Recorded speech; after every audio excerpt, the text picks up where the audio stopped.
Madame la Présidente, très bien habillée ce soir, très classe, honorables collègues, et bien sûr mes très chers amis de l'opposition qui pensent que l'on choisit pour un fœtus qui n'a pas demandé à naître. Bonsoir.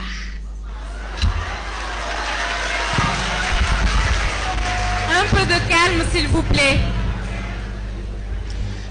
Monsieur Faye, 2020, on n'était pas au pouvoir, on est venu en 2024 de passage.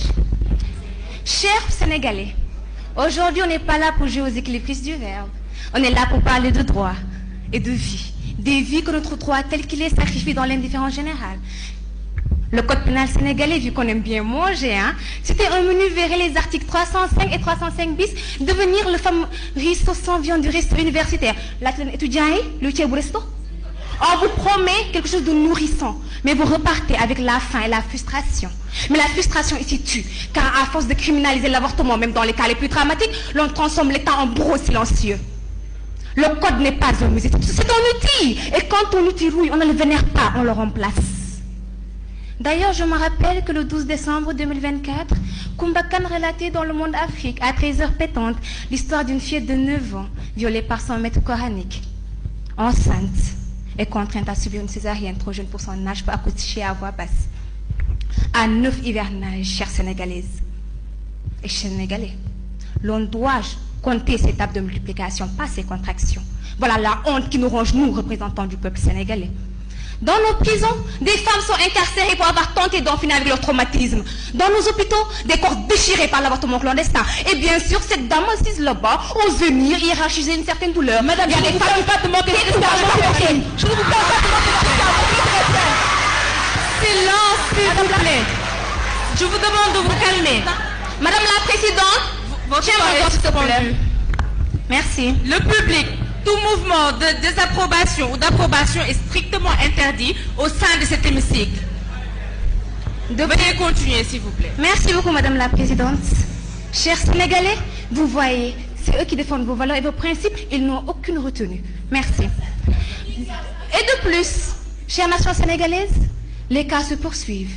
Quelques semaines plus tard, le 7 janvier 2025, BBC Afrique relatait l'histoire d'une fillette âgée de 19 ans, violée 2 fois, mère de 2 enfants, chassée de chez elle, recueillie par la Maison Rose.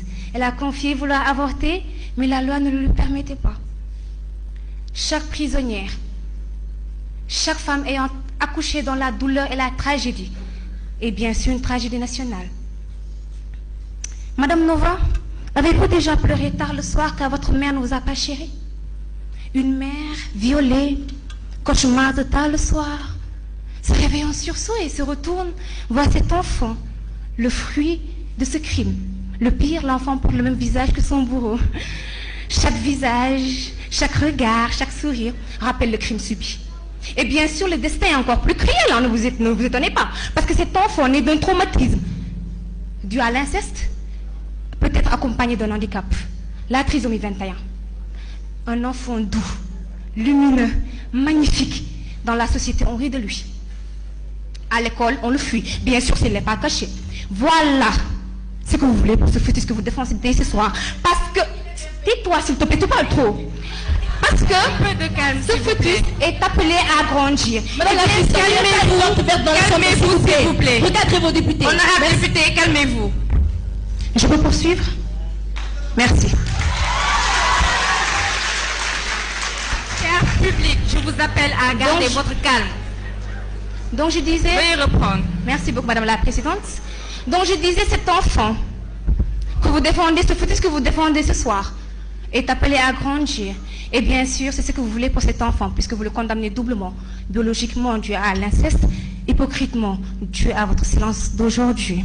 Et bien sûr, très chers Sénégalais, nos chers opposants viendront choisir les versets coraniques et bibliques les plus émerveillantes dans nos livres sacrés, vous caresser au chant du chapelet, parce que ndeysaan waa Sénégal ak bëgg yërmande, Sénégal ak bëgg ku gëm Yàlla. Mais laissez-moi vous dire une chose, en serré bien sûr, parce que vous ne comprenez pas. Nous nous serrons une année de l'Ugham. Barno ngaj wek angar mek alan kando ne na dine fier feten. Nous anda kerek na dine. Ci mi mariten. Je vous remercie. De surcroît, il est fort intéressant de savoir car... Honorable député, je vous remercie. Merci. Merci.